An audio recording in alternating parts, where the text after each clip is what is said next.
So my mom, because we always depended on others, when the end of the day came, if there was anyone who couldn't afford to buy anything, she always gave them a care package. Yeah. So my mom got to know a lot of the people, and she knew who could and could not afford anything, right? Right. So she would always tell the ones that weren't able to afford it, she would tell them to come at a certain time so she'd have something prepared for them. Amazing. Funny enough, I had my 30th anniversary for my company, and we had a party. I rented like those canopy tents and chairs. He remembered me. I didn't remember him. Amazing. Because I guess I haven't changed much. And he said to me, did you ever do the Stowell Flea Market? I said, yes. He goes, I know your mom. And I'm like, you know my mom? How do you know my mom? And then he told me. And I was like, wow, what full circle. Totally full circle. He's like, your mom, if she did not do that, I don't know where we would have been. Wow. So for me, like to see that full circle come back, I didn't know, right? Like because he was young, right? Yeah. I was young. But to see that come back for me, I was very proud of like my mom and my dad that they did this. So what I did for him after, like when he came back, I prepared a food basket for him. Because I figured, you know what, my mom did it, I'm going to carry on the tradition. He's like, oh no, I can't take it. I'm like, yes, you can. Wow. I say, oh, you know what, this is in honor of my parents. So I just want to say thank you, Angela Rosa, for coming here today. And you know, it's funny, I didn't know what we were going to cover, but we covered a lot. We were going to talk about wellness, but really what it is it's capacity and how your ability to expand your capacity centered around selflessness has become like the most important ingredient in personal growth. That giving away leads to more growth. Like, amazing. Thank you so much for coming here and sharing. Well, thank you for inviting me. We met through the Board of Trade, right? Right. And now you're a director there. Yes. You were, right? I was, and you were the chair as well, right? If you hang around long enough, no. Yeah. You know, when I wanted to go be a director, I didn't want to be a director actually. At first, I was kind of like, oh, I don't want more meetings in my life, and sitting around a table trying to achieve consensus with people who I've noticed that. Yes, I don't want to achieve consensus. Yeah. I'm used to just. I remember telling it wasn't Monique at the time. It was Karen, Merck, and I was like, Karen, I'm so just used to having my way. You know, I walk in somewhere. Laugh, I'm sorry. No, like you're the owner of AMR, right? Yeah. And you say, you don't this is what I'm going to do. And then you do it. Yes. You don't have to sit there and convince 3 other people or 6 other people and get a vote and have a motion and a seconder. Yes. And that's what I find difficult about being a director. And I didn't want that. I was like, I don't need this. And then somebody said to me, maybe it needs you, A. And then B, they were like, so maybe you can grow in this way. And I was like, I don't want to grow in this way. You know, like I'm a little like that sometimes. But let me tell you, I loved every minute. Really? Starting from the very first day, because I was out of my comfort zone. Yes. And I needed that. Yeah. And I tell people about getting out of their comfort zone. And then, you know. And then you were not doing that. Right? So that was the biggest growth for me. That's great. Yeah. Though. And then I started really embracing it. And the thing that I got out of that was that when I sit with people, sometimes I can be a little bit opinionated about their opinion. You know what I mean? And I was like, I don't want to listen to this. And then I had to. Yeah, you were forced to. And then I was like, let me see it from their point of view. Right. And let me see what this person's actually Which is not thinking. Always easy. No, that was because now you need to switch. Yeah. People ask me, what did you get? The biggest thing I got was that. Yeah. Learning to get more empathetic, learning to understand people's perspectives better. That makes me better at everything that I do. For sure. Right? And then I was like, they actually have a point. And in fact, it went from that to, you're a pretty smart person. Actually, I need to be around you more. Yeah. So it went from, I don't want to be around you or them to, wow, I can't wait to be here at my next meeting. I'm going to tell you, I found, like, we had our first official board meeting. Yeah. But what I found is prior to that meeting, they invited me to the grand opening for a certain customer, right, or someone who just signed up. But I found that everyone works well together. Yeah. Do you know what I mean? Culture is great. The culture is great because you don't always find that. Don't always find that. And the fact that everybody is so for the grand opening, it wasn't about, for example, it wasn't about me. It was about the person who had the grand opening. Right. And that's rare to find because when I went in, I started asking the gentleman, so tell me about your business. He's like, really? Yeah. This is why we're here. I said, That's right. yeah. So I think we do that well as from the Board of Trade. 100%. Yeah. And there are people on that, well, at the time, and there's always somebody, like today it's Dawn, right? At that time before that, it was Andre. And, I just learning Andre, he became my favorite guy from being the guy who I was like, he's always like, I don't get him. I don't understand. And now he knows that. I've already said it to him. I was like, man, I really learned to like him so much so that when it was my turn, or time to be chair, he was going to retire from it because he had been there as a treasurer. You can stay for as long as, there's no time limit, as long as they'll have you. Yeah. And he's so good that they didn't want to let him Is go. it Andre LaRose? Yeah. And so I said to him, I said, Andre, I'll only do it if you stay. Before I accepted it, I said, you got to stay. And? Oh, he did it. And I was like, and then he stayed for one term, and then he transitioned Dawn in, and we brought Dawn in specifically for that reason, because she is awesome. Yeah, she's wonderful. And so that having a good treasurer, a strong treasurer is so important. Yeah. I know that for sure. Yeah, right? Right? And so now you have that also support that you can provide. And we had a great team. The experience was amazing. And every single person. And then Jacqueline comes along. She's phenomenal. Who, by the way, I know Jacqueline because she was a client here. Oh. Yeah, that's where she started FutureVic. Oh, I didn't. Yeah. Yes, I knew she's with FutureVic. I didn't realize they were a client here. They started here when they first started. Wow. That's how I met her. And when she joined, she applied, she was nominated. I was like, you know what? It's going to be great to have Jacqueline here. So that goes back like now almost 3 years. Yeah. And now with her, and then look at what she does. Like, it's funny how the parallels work because I'm going after this whole like self, me and whoever wants to come along in this world of wellness, right? And then she holds this event, and then you show up, because of the Board of Trade, but because of this whole component of wellness. And then when you were speaking there, I was like, like the ones going before you were like York University. Yeah, and I was nervous about that. Right, they're like some pretty, so I was like, okay, I wonder what this Angela lady is going to talk about. There's no one, right? But who you think is a no one, right? Like you think I'm just an ordinary person. Right. And then you start talking about how, like, your story, which is so powerful in any event when there's a story. And then your story specifically, I was like, wow. Yep. What a story. You took like maybe 10 minutes, and in 10 minutes you covered like 3-4 people plus yourself. And you were talking about, facing, wellness challenges from different perspectives, as a mother, as a wife, as a family member, and then your own. Yeah.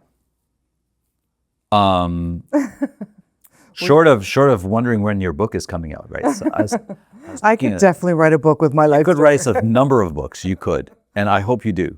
I really hope you do. I know it's not like you think of yourself as like, I'm in accounting. What am I going to write a book? You could write about accounting if you want, but this is way more interesting. Yeah. And so, but like I was thinking about it, and I was like, Angela, how inspiring, how powerful you are. And then I thought, I want to ask you more. Mm-hmm. And, we are all in some form, people around us, we care for them. Right. And as people and so since we are caring on some level, we're all kind of caregivers, right? Okay. Well, not everyone.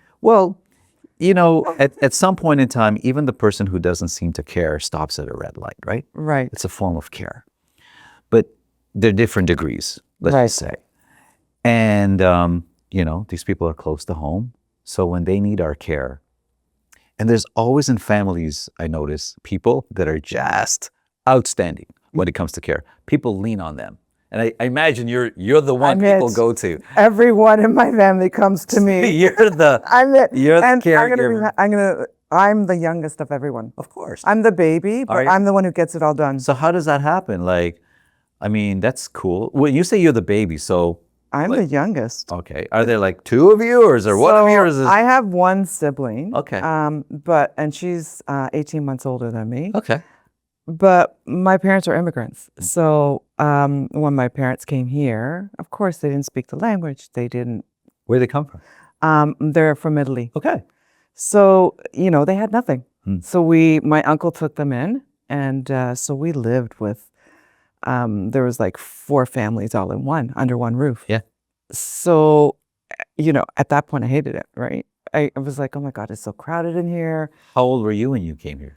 I was born here. Okay. I was born here, but the Shortly problem after was, they arrived. yeah, the problem was when I went to school, I didn't know a word of English. You were No, born here. I was born You here. only spoke Italian. Only spoke Italian Okay. because I lived with all of my relatives. Uh-huh. They're all from Italy. They're all immigrants. So that's all they know how to speak. Sure. So my kindergarten teacher actually said to my mom, if she doesn't learn English by the end of this year, we're going to fail her. My mom goes, you're going to fail her for kindergarten, for junior kindergarten? She's like, yes, because she's never going to make it in this world. Wow. So I was forced to learn English, which actually helped me because I forced myself to learn. Mm-hmm. Then I had to teach my mom and dad how to read. Well, mostly my dad. My dad had to read and how to speak English so he could take a citizenship test, or else we would be gone. Huh. Yeah. How old were you when you were doing this? I was 8. Come on. That's amazing. So yes, everything was always thrown on me. My responsibility was always thrown on me because I was the one who absorbed everything. So I guess they saw that, right? But in a way, I'm just trying to think as an 8-year-old, right? Usually it's, difficult. well, of course it is. But I'm just thinking as an 8-year-old, you're usually the one busy learning from others.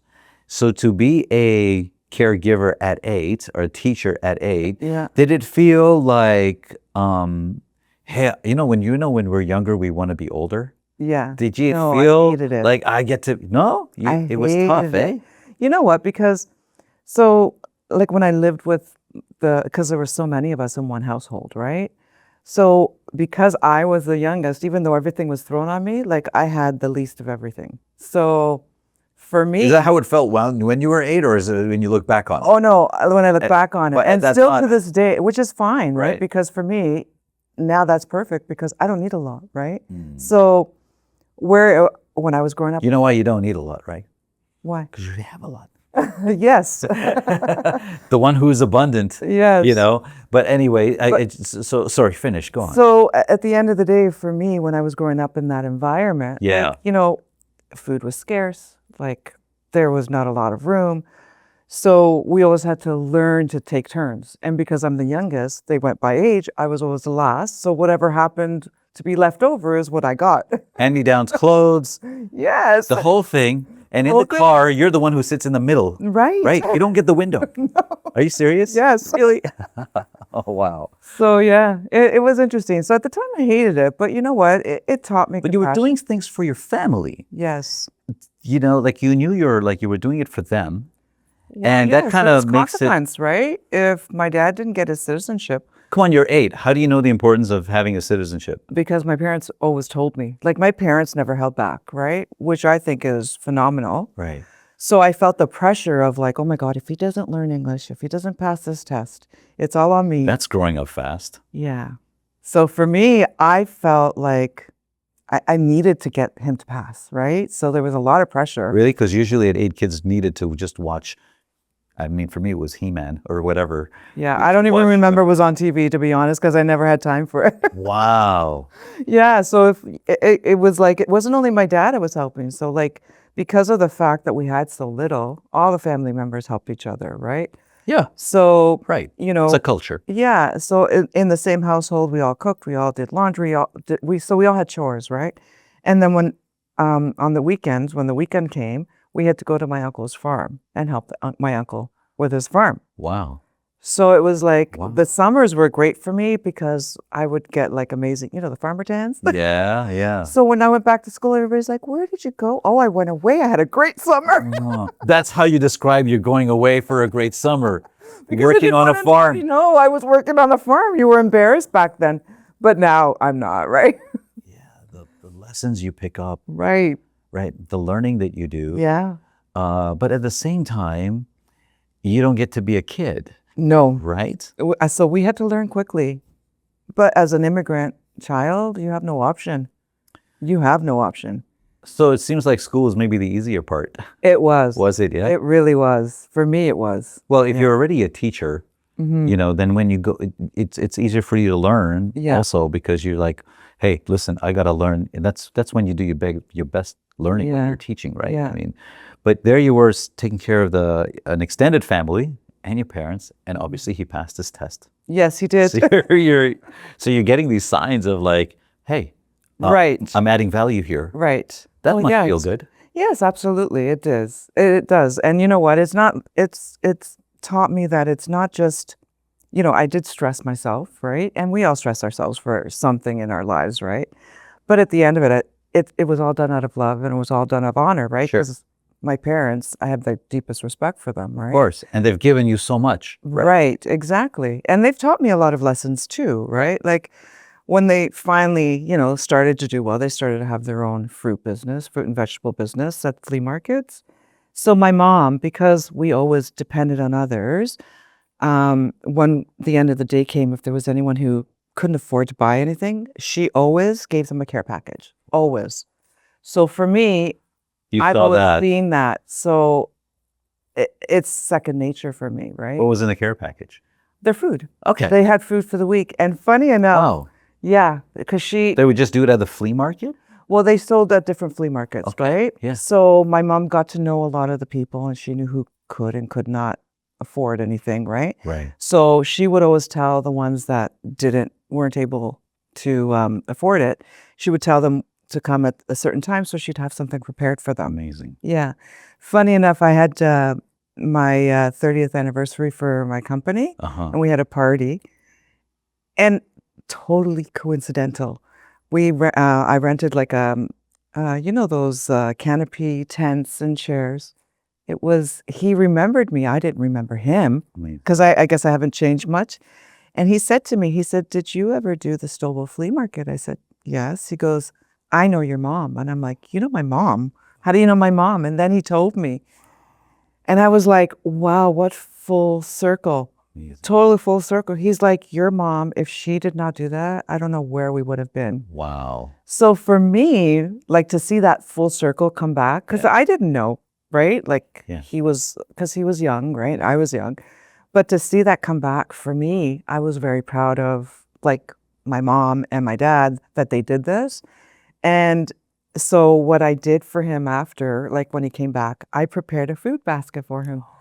Because I figured, you know what, my mom did it. I'm going to carry on the tradition. He's like, "Oh, no, I can't take it." I'm like, "Yes, you can." I said, "You know what? This is in honor of my parents." So, Wow.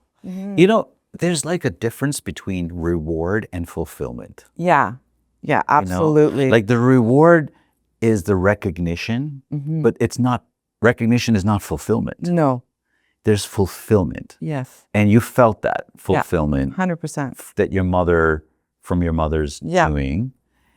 So when you're doing what you're doing at that time, like you said, it was like, it kind of sucked because it was work. Right. But Everyone had to kind of like pick up and right. row, right? As they say, grab an oar Yeah. and row. But you're a kid, you're a kid. And when you go to school, other kids talk about what they went and did. Right. They were playing all day and Which I never had that. vacations Yes. and you're working on a farm. Yeah. So there's a difference here. For sure. In lives, Yeah. right? And in what you're not getting. Right. But you know what? I may not be getting like the material things, Right. but I'm grateful for what I have. To be quite honest, I don't think I would be the person that I am today 1,000%. if I didn't go through all of that. Like, Right. I think every experience you have, it builds. They're like building blocks in your life. So, and with everything that happens in your life, you have a choice. You can go left or you can go right, whether, to make your decisions. You can do something that's very selfish, or you could do something that's going to help someone. So you use the word selfish. So here's the interesting part, right? I feel like for people who are so selfless, right? Who just and people gravitate towards you because your selflessness attracts it, right? They know they can kind of count on you, that you're there for them, right? That whole thing. Yeah. But for the person who's giving now, who's in that sort of your shoes, I wonder, right? Like, it's addictive, isn't it? A little. It is. Fulfillment is It a is. great dopamine hit, Yeah, I agree. right? It feels good, the fulfillment part, right? And so that attracts you to keep on giving. Right. And you give and you give and you give, and you have so much. You talk about, and you discover how much more you have. Right. Like, what 8-year-old teaches somebody else how to read and write while they're still busy learning how to read and write? Yeah. There you're doing it, and you're like, oh, I can do this. But you know what? You're like, At the end of the day, at the end of the day, it taught me empathy. Yeah. Right? Because like you have to feel for him because he's in a But you didn't take a country- course on empathy, did you? No. Right? That's what I'm saying. It course. taught me the empathy because you got to imagine in his shoes. Right. He's walking around this country and not knowing what anybody's saying. Right. That's got to be the hardest part of life. Yeah. And that's coming from somewhere where he understood everything and he was right, exactly. He was network. established, exactly. So for me, yes, okay, it was a hardship for me. I'm going to tell you, it was a hardship because I was young. Right. And I put pressures on myself, right? Did anyone ever tell you like that and teach it to you? Did your mom sit you down and go, listen, this is really hard for your dad. You need to help him? Like, how did that start? It was just, my dad actually asked me to do it. My mom to help. How did he ask you? So he was. You So can there say was it in the Italian books. if you want. No, he had the books, right? Okay. And I saw he was struggling, and so I was sitting with him. What do you mean you saw he was struggling? That's what I'm curious about. Like, how could you tell he was struggling? Because he was getting frustrated. Okay. So, funny enough, with my dad, you can tell with The my Italians do this? No. yeah, no. So my dad's eye colors change with his moods. No kidding. Yeah. I thought only rings could do that or stuff. No, so You do like that if with your he's- eyes? Yeah, so if he's really angry, they turn green. Wow. If like he's okay, they're brown. If he's frustrated, they turn like a hazel. Cool. So Is there an I app could. for that? I want. I know. want to learn. For me, as a kid, that's great because I always knew what mood my dad was in. It's so cool. You know what? Thinking about it, like if I want something or if I needed to ask something, I just had to look at his eyes and I knew whether or not to ask. Oh my gosh. I think all parents should have that. Right? Yes. I'm glad I don't have it. My kids can't use that. No.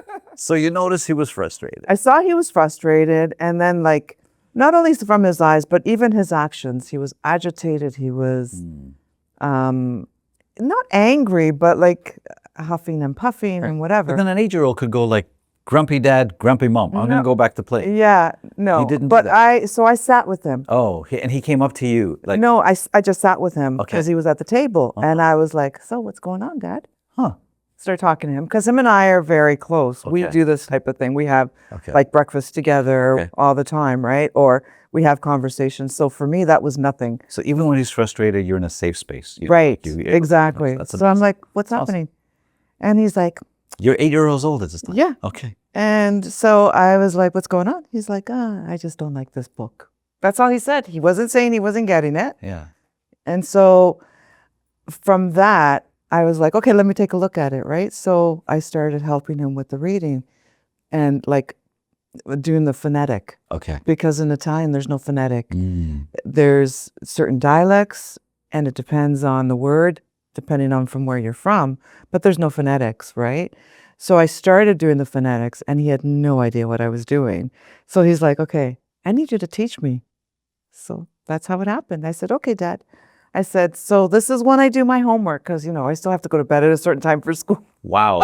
Scheduling, time management, Yeah. empathy. Oh my Exactly. gosh. Right? So I'm like, Interpersonal skills, Yeah. conflict resolution. Like it's without even knowing, Right. right? So yes, you learn. So you're successful with helping your dad, and the successes start coming one after the other. And then I think, people start talking about this. Like, she helped him with this. Oh, I need help with that. Right. Is that how it works? Exactly. Yeah, I was a family barber once, so like, Yeah. word Word gets travels. around quickly, especially when you're all living together too, right? Right, exactly. So Yes, exactly.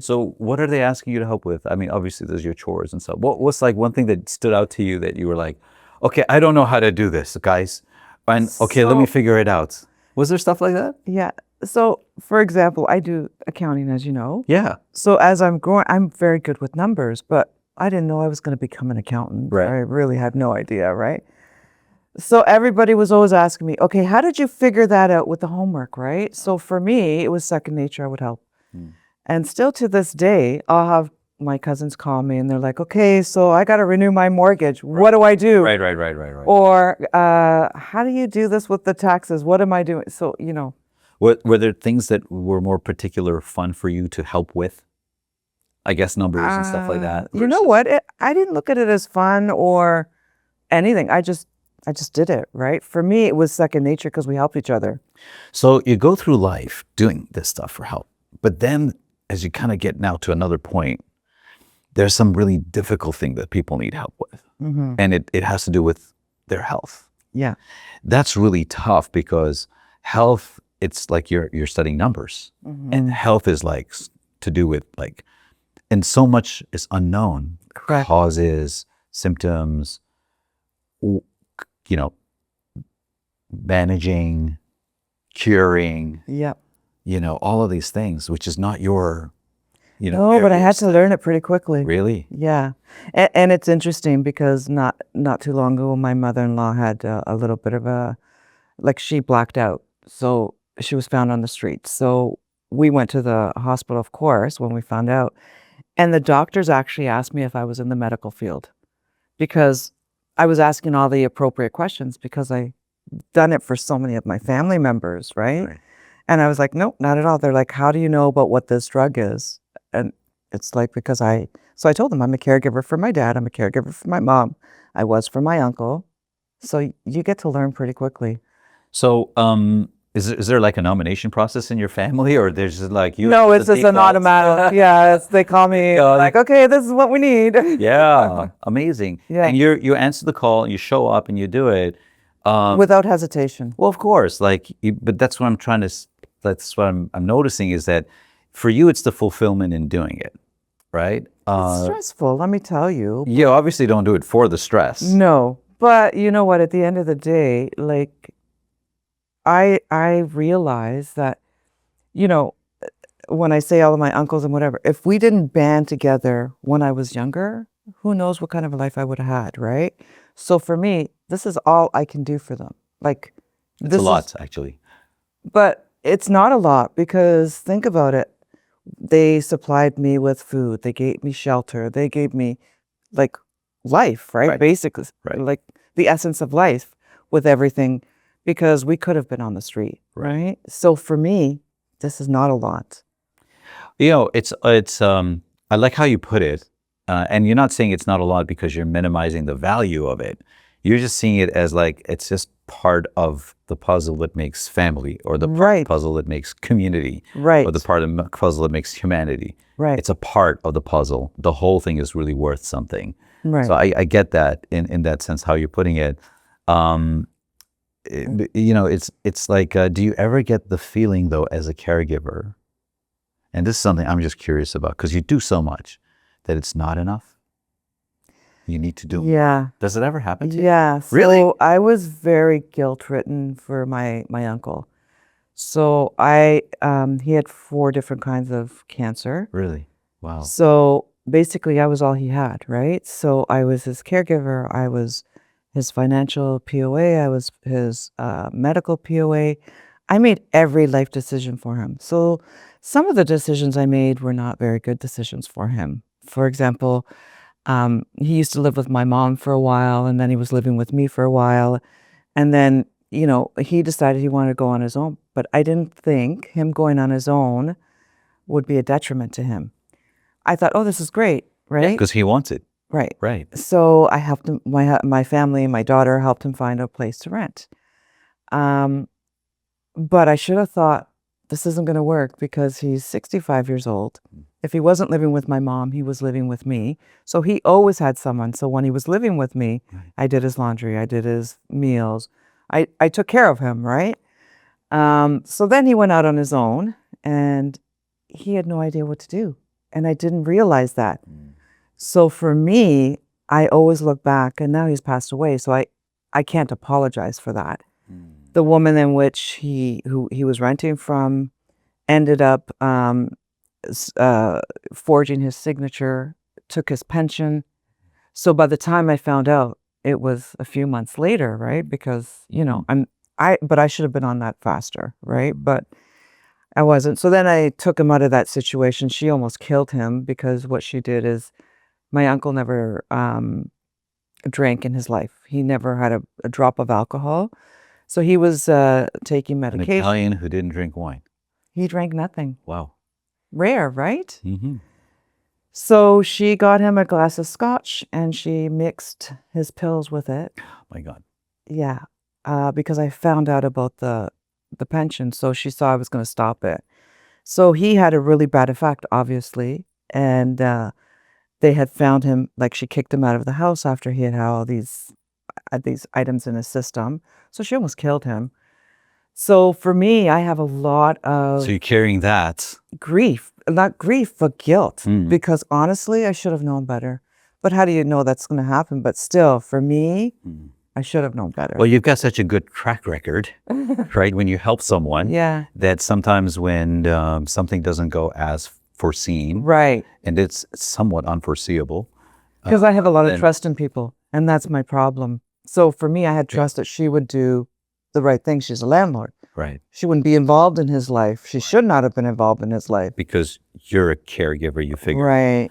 Um, So yeah, there's decisions that are made that are not easy, and you know, you try the best that you can, but Yeah. they don't always work out. right. So You certainly don't do it for the thanks. no, not at all. And that's why I guess the fulfillment piece is so important. Right. And it's got to come from somewhere really strong to do it for so long for so many people. Okay, so you've done this. We could talk a little bit more about how, okay, it was not just your uncle, it was your parents as well. And then it was your own child, you know, And my husband. and your husband. And we're not talking about like Small things. you know, like it wasn't a cold or a flu Right. or a broken, these are all like things to take care after. Right. These were serious illnesses that required Constant. like a team of people, yeah. right? And constant visits to doctors and hospitals and Right. so on. Were they happening sometimes at the same time, or were they all? Well, yeah. So my daughter has mental health issues. Those can flare up at any time. Right. So you can't plan for that at all. Like at all. She could have a meltdown. She could be suicidal. She could be she can be great. So we just never know with her, right? And you know what? Like I love her, but there's times when I'm like, what am I doing that's so wrong for her to be in this situation? There's the guilt again. Yes, the guilt. And it's- And as a For caregiver, somebody who gives so much care. but you still, you know what? At the end of the day, my thought process is she's hurting and she's my daughter. Right. So as a mom, you always have I've got to take that hurt away. And for that type of illness, unfortunately, there is no taking away, right? So it's so that's why you feel the guilt. That's why you have what do I do? And how hard must it be? You know, when you were helping your father pass a citizenship test, the test came, he passed, and then it's done. It's done. Or is it something that is like ongoing? You're used to solving Right. something. And that's my issue with the stuff that I'm dealing with, right? With my family, my immediate family, right? And so there's this feeling of never getting that fulfillment the way you're used to getting the Right. fulfillment. Right. Almost borderlining, I don't want to use the word failure because you've even talked about it to some degree, like what am I not doing right? And so, Well, in my eyes, it's that failure. causes you, For every failure that you have Right. is a stepping stone, right? Do you see it as failure though? Because are you failing to care? Like you're not failing to care. No, I'm failing to solve the problem. The problem is not solving, Right. but you're not failing to care. No. But for me, In fact, if anything, your care level is going higher. absolutely. And so you're a more successful caregiver. Yeah, I guess. Yes. Yeah, I guess. Yeah, I guess. Yeah. But I mean, we laugh about it, but day in, day out, Right. it's a real feeling. And the thing is, you never know, right? Like it could spark, like something small could just spark her. So that's always on your mind, because when you care for someone, like like again, going back to your dad when he was reading or learning, you do it at this time of the day. Whereas with something like this, it's constantly also on your mind, and it not eventually, but inevitably, invariably, you have fatigue. It sets in. You get tired. You're a human being. You need to rest. Yes. Like, what if it happens while I'm resting, while I'm sleeping? Yeah, and so it's on the your problem with that is there's times when I'm just exhausted. Yeah. And that happens, right? Yeah. You're completely exhausted. Right. And then she'll have her meltdown. Right then. And for me, there's times when I am exhausted and I don't have that ounce to give. Yeah. And she has her meltdown. And then I have a meltdown. Right.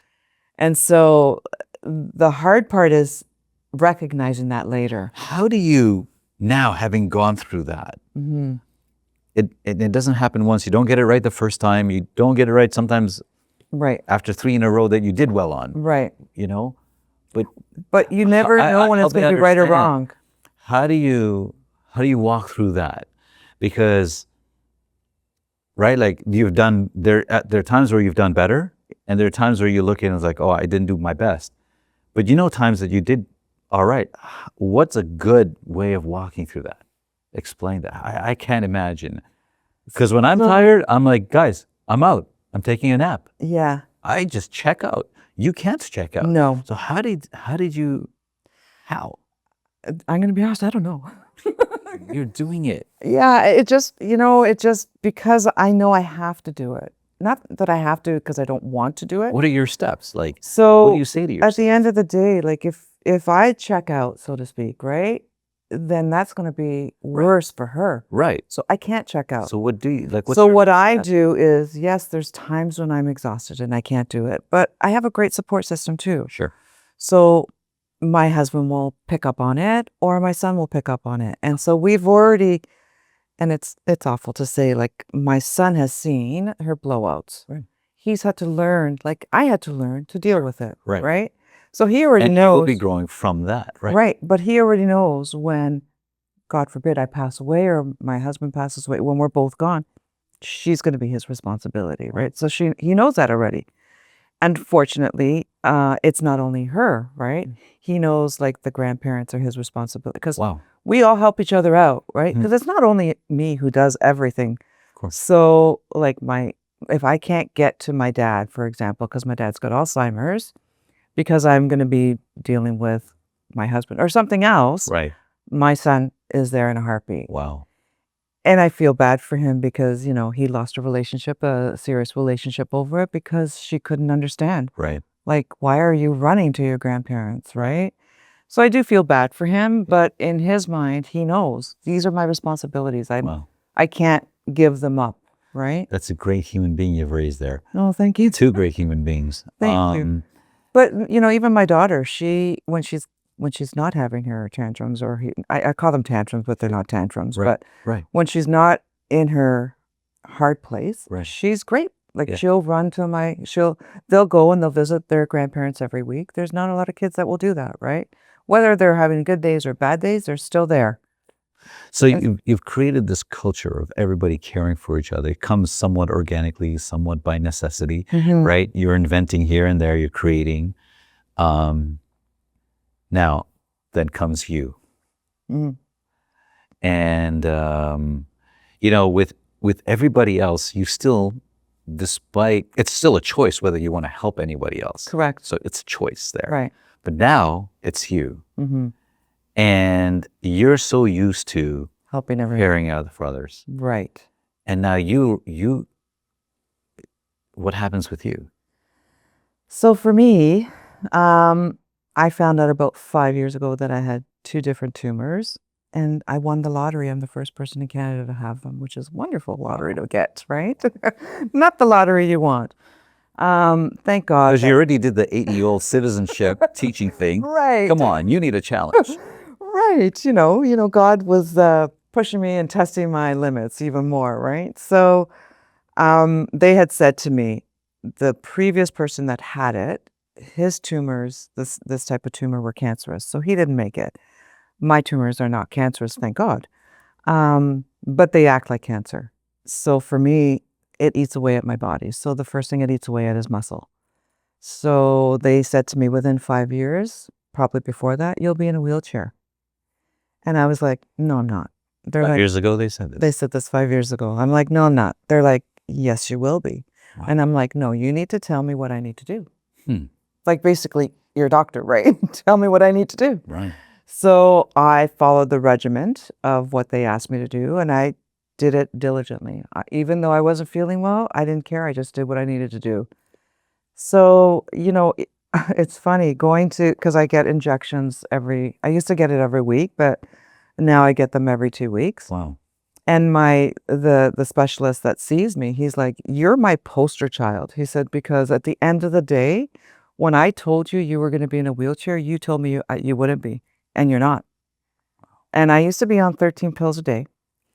And not only getting the injections, I was getting, there was days I couldn't get out of bed, right? So I'm like, okay, at the beginning, I was like, okay, this is my new life. And then it just kind of snapped in me, and I'm like, this is not my new life. Like, this is not what. That's what I wanted to ask you. This is not what I'm going to accept. When you first hear this, Yeah. right? First of all, it's you now, not somebody else. Right. So the scare level is a little bit different. Very different. Right. Because my Where first. like this. Oh, I was horrified because my first thought were my kids. Right. And I was like, what am I going to do? Because they were. Who's going to take care of all of these people? Yeah, you know what? It's terrible. I didn't think of my parents. I thought my kids, because I know my daughter's issues, right? Right, right. And I'm like, there's no one. Like, I know my son is preparing, but Sure. that's a huge burden to put on my son, right? So the first thing I did was I made sure they were taken care of. Like, I made sure they had like somewhere to live, like everything was taken care of. So I was in not panic mode, but organization mode. So once I did all that and I knew they were okay. That's what I wanted to ask you. So because people can go into a panic, despair sort of a mode, and you didn't. I learned not to panic because, like, for example, with my uncle, Yeah. I had to make decisions on the fly. So if you make decisions without knowledge, but in a panic mode or with emotion, you'll never make the right choice. It's interesting though, when it comes to ourselves, that's quite Right. often Right. and that's why we need a caregiver. Right. But in your case, My emotion was my kids. Yeah. So for me, I felt, okay, before I leave this world, I need to make sure they're good. And so for me, once I did that and I figured out, okay, that's my goal, I did everything I needed to do for them. and you still had to do what the doctors were also saying. Right. So, So I didn't have time to, not to think about it, but I didn't have, in my head, I didn't have time to waste, because I thought, if I'm going to be in a wheelchair or if I'm not going to make it, I need to make sure that they're taken care of and that I don't become a burden to them. what kind of like techniques or tools did you use? Any, like making Prayer. lists? Wow. Prayer. Yeah. Prayer got me through a lot. And I'm religious as it is, and people sometimes think I'm crazy because of how religious I am, but I grew up in the church. So for me, prayer gave me strength. Yeah. Yeah, it So- absolutely does. And even if, whatever else, just the process of it, because you're sitting there and you're reflecting, Yes. you're thinking, Yes. and even sometimes when you can ask from wherever the powers might come from, but ultimately sometimes you also discover that I do this, I'm gonna do this, I'm gonna do that, I need to Right. do that, and the thought comes, and your power comes out from that. Correct. So it does work Yeah. on every level. 100%. And you know what? And at the end of the That's day, amazing. my thought process is, or my belief is, God will only give you as much as you can handle. So when I found out about my diagnosis, and whenever I found out anything to do with health for any of like either my daughter, my husband, my parents, that's the thing that always got me through. Okay, so he's testing me. Let me see what I need to learn from this. And it was like, I can do this because if I couldn't, it wouldn't have been here. Correct. Huh. And that's what gets me through, to be quite honest, because at the end of the day, I believe he has a plan for me, right? I don't know what that plan is. I can't tell you what that is. I think I can see clearly. I'm just kidding. No, It's but like, no, yeah, I know what you mean. at the end of the day, we don't know. Like anything could happen tomorrow, right? Yes. But I don't know what his great divine plan is. Of course. So for me, he's testing me to make me grow even in a different direction, right? You can look at it as testing, or you can look at it as empowering, right? Like, like entrusting versus testing. And I love that perspective that you have on that. I think it's fantastic. Thank you. I think there's so much to learn from that. And going back to like now, as you were hearing this diagnosis or the words coming out of a doctor's mouth, right? And you'd worked with many doctors, and they've been right a lot. Yes. Right? And you said no. Like, come on. Because you know what? In my head, I'm like, this is not. What like, did you know? I didn't know. Okay. I didn't know. I'm going to be honest. I didn't know. But in my head, I'm like, okay, this can't be what God wants for me. Wow. Like, again, There it is my again. belief is he's going to give me I could be wrong. I may be in a wheelchair tomorrow. I don't know. But right? that's the difference between knowledge and belief. Right. It's strong to have that. To have Yeah, that I belief. could be wrong, but It gives you. yeah. Yeah. So, and you know what? And that's why I do, not only for my family, like I also do a lot for our community. Like, Sure.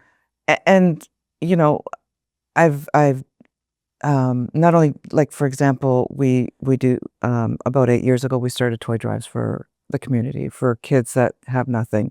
We do the food banks and all that. So we started that about 8 years ago. But then I thought that's not even enough. So we decided that I decided we were going to do a charity, and so everyone in my family is involved. So what I did is I picked up on we picked on each other's strengths. So Sabrina, my daughter, she is heading up where they do knitting for. She found 60 volunteers, which is phenomenal. Wow. And they knit and crochet little hats for the NICU babies. Wow. And little blankets. And they also do it for palliative care. Wow. So we service 5 hospitals, which I think is great. Wow. Yeah. Amazing. And if the little kids, graduate to go home, because not all of them do, Yeah. we make them, I make them little stuffed animals to take home with them. Okay. As like, you know what, I made it. It was Amazing. Yeah, I made it. So my son is doing, he did a volleyball tournament to help Yellow Brick House. Yes. So he's also doing the run for the St. John ambulance that's coming up. Yeah. This weekend I'm doing a pickleball. I'm helping with the pickleball. So you're really Special growing Olympics. this idea Yes, now. you know what? At the end of the day, like I said, I know I'm privileged, right? I know I have a lot to be grateful for, right? So we help what we can. So we're doing the Special Olympics for pickleball this weekend. And we do every year we collect for the food bank and we collect the toys for the kids. So we do everything we can. So this is all amazing, all this work and all the things I want to go back to like you and taking care of you now.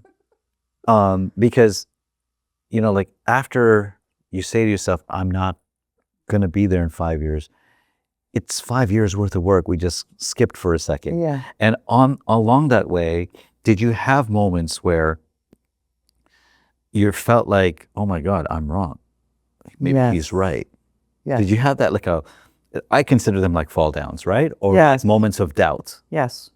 You did. Totally. Yes. And so when they came up on you, then what? You know what? I wallowed in my pity for a bit. Okay. To be honest, I was like, poor me, poor me, poor me. And then Yeah. I thought, what's that going to do for me? Hmm. So I had to change my outlook. And I'm like, okay, so what has changed and what do I need to do different? And that's what got me through, right? And so, then you change, you do different. And then That's it. The doubts went away, or they come No, again? no. It's like for me, I have constant pain. Like my pain never ever goes away. So if I sit too long, if I walk too long, if I just stand too long, like for me, I have constant pain because where I have my tumors are within my muscle. We have muscle all over our body. Wow. So I have it in my aorta, which is the main muscle for your heart, and I have it in my lower back muscle. So I'm blessed to have it both sides. So yeah, at the end of the day, I can either wallow in my pity or I could just move forward. So I choose to move forward. Because you tried the wallow in your pity part. And it didn't work. Mm. All I did is sat in bed and, watch TV. And I'm like, what good is this? It did absolutely nothing for me. So yeah, like I said, prayer got me to realize, well, you have a choice to make. Either you wallow in your pity or you get up and move and help the people you need to help. And that's what I did. How do you decide on like what exactly to do? Like, What do you mean? Because you said you could get up and do Move. what? Move. Go where? Do what? Like, how do you So decide that? my sanity, to be quite honest, is that I continue to work. Okay. They actually said that I should stop working, Mm-hmm. but I had a purpose. So continuing, Find purpose. yeah, my continuing to keep the business going, and I deal with a lot of people. Yeah. So for me, if I was down or whatever, I always had someone that had something else that was worse than me. So Aside from prayer, where do you get energy from? I sleep maybe 2 to 3 hours a night. Yeah, I can't sleep more than that because of my pain. Sure. So for me, yeah, insanity hits, but I run my business out of my home, so I'll either try to fall back asleep, which never happens, or I go down and I start doing some work, or I plan for an event that we're having, or figure out what to do next. For me, my mind is always working. So you're not letting yourself stay idle. No, I can't, because my fear is if I stay idle, that'll be it. I'm done. And I suppose, I'm not the doctor, but maybe that's part of your solution right there. Maybe. That Who knows? your power from it, and that power, does what Yeah. it does. But eventually there are times when I go on vacation. Yeah. But even when I'm on vacation, I'll still keep my mind going, whether it's like making sure that everybody's good at home, making sure that I talk to certain clients all the time. And I do it not because like I feel like I have to. Right. I do it because I know it helps me, right? So that's the amazing part. I was just going to say that usually we as like mere mortals, You're mortal. it's generally, it's counterintuitive because when you think about doing more, you feel you're going to get more tired. Whereas you It's opposite. do it, that's the crazy part. When you don't do, you feel more tired, more weak. Right. When you do more, you feel like you're gaining Right. strength. But That I think is really interesting. But you also have to remember, as a caregiver, so my dad's got Alzheimer's. Right. So for him, everything could be going good, and then all of a sudden, it's not. So I can't schedule, okay, Dad, you're going to get sick on this day. Right. So I'll fit you in on this day. I Right. can't do that. So for me, if I'm not dealing with something with my parents or something with my husband or something with someone, right, then I've got to figure out when I'm going to do my actual work, right, or the events that we're doing. So I've got to figure out, and you know what, there's only 24 hours in a day. How, by doing all of this and going through this experience, right, I feel like the word to describe you is just like, the word is capacity. Like you have so much capacity. I can only imagine when you hear another person saying, I'm feeling overwhelmed about whatever. I laugh. When I mean, someone it's says that, tough for them, sure. right, But like, I you know don't what I'm laugh in saying? their face, but I Right. laugh to myself. Right, like what you must think of the word capacity and No, but you know what? difficulty At and- the end of the day, everybody has their limits, right? So what your limit is could be very different than my limit. But let me ask So the this. capacity is On just, capacity, on limit, have you ever felt the Angela Rosa, this was too much for me. Yes. Right? Exactly. Yes. So you felt Absolutely. that about yourself too. Absolutely. And then what We all do. happened? And then you got more capacity after that. You So just learn to deal with it. Like, you can't listen. At the end of the day, I'm not going to abandon my parents. I'm not going to abandon my family. So I need to figure out how to make it work. Because at the end, if I don't, then what? What happens to them? you know what they say about necessity being the mother of invention? But like inventing capacity in ourselves Yeah, is a really tough thing to do. it is. Because it's not like you just grew taller No. or, found more time in a day. You just have the same 24 hours that you had Yesterday. your yesterday's version of you, Yeah. the less capable one. So then, when you start seeing over the years, I mean, this is to me like what I see as the pattern with you is that your capacity just keeps like growing. And I find that interesting for someone who you might say has very little, right, to start with, and that your capacities are not necessarily like in the shape of I have more room in my house or bigger cars. Yeah, I all don't of that care stuff. about any of that, to be honest. Your capacities are all about Right. you. And at the end And of the they're day, amazing. whenever someone needs help, whether it be family or even someone within the community, Right. I don't know the word no. Because for me, if my uncles and all of my family didn't help us, where would we be? So I feel I have the ability to give back. So why am I not doing that? I think you have the answer to the word being overwhelmed, because if there's anyone who can say that, right, who would give up on something, someone would have given up a long time ago. And you're here, and not only have you done these things, you're still doing these things, and you're on top of doing that, running this business and probably thinking about something else to add on. I've already I'm got sure that. people around you are like, Mom, stop, Right. one more thing. And you're like, I need to do this. Right. You have this need to do this. And your need to grow is really what it is. And it's so, so inspiring. Honestly, when I look at it, what would you say to me? Honestly, what would you tell me? Because I have days where I'm like, enough. I can't do this. You need to sit, and I don't know if you believe in prayer, but you need to sit and you need to That's your MO. self-reflect, right? Okay, so why can't I do this? What is it that's stopping me from not doing this? Why am I so overwhelmed? Why do I have to do it though? Okay, That's my counter question. that's a selfish answer. So for me, that would be a selfish answer. Sorry, I'm not trying to insult you. Oh, no. I love to just saying- learn. I love to learn. I don't mean to insult you. I I'm just think like, about I don't this. really. Why do I need to do this? This is not my problem. But at the end of the day, if everybody says it's not my problem, then what kind of a world would we live in? So if you say it's not my problem, if I say it's not my problem, then what?